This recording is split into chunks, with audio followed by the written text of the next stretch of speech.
Celui qui ne vote pas perd le droit de se plaindre. Ça, c'est absolument certain. Ce jour-là, Madame Bourgault explique les élections à des jeunes âgés de 18 ans. Elle ne mâche pas ses mots et pose des questions directes. Est-ce que l'Europe, c'est une Europe commerciale et marchande? Ou est-ce qu'on doit en passer à un approfondissement de l'Europe fiscale et de l'Europe sociale?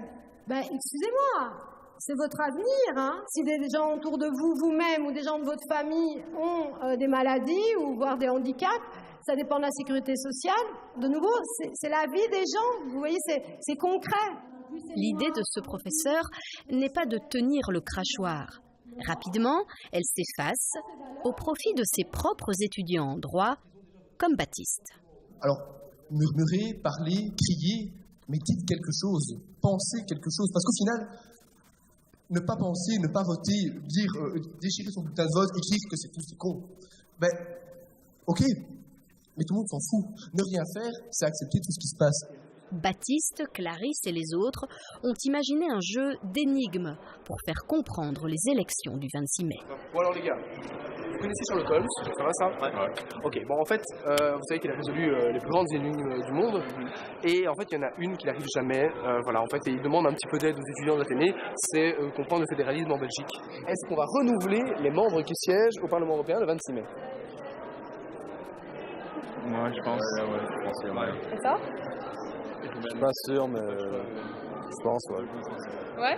Tout contraire, effectivement. Ouais. Effectivement. Le Parlement européen est constitué de 705 membres qui siègent et la Belgique envoie 21 personnes qui permettent à la Belgique en fait de faire entendre sa voix au niveau du Parlement européen. Il n'y a rien à faire, il faut réintéresser les jeunes à la politique. Alors, parce que c'est chiant.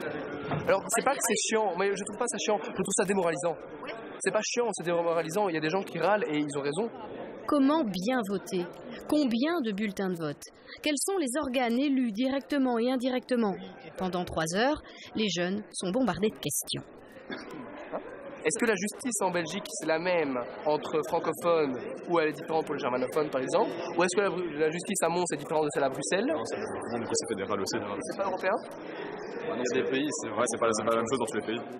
Futurs avocats et élèves de secondaire ont quasiment le même âge.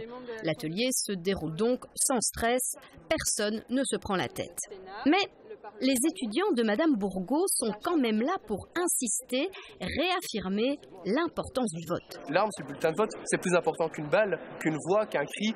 Dans la rue, c'est très important, mais au final, là où tout se joue, c'est dans l'urne. Il y a vraiment cette image des jeunes qui se désintéressent de la politique, qui n'ont aucune connaissance, qui sont sur leur smartphone, etc. Alors que c'est pas du tout ça. On est de plus en plus impliqués, on sait de plus en plus de choses. En 2019, pour intéresser les jeunes, il faut être créatif.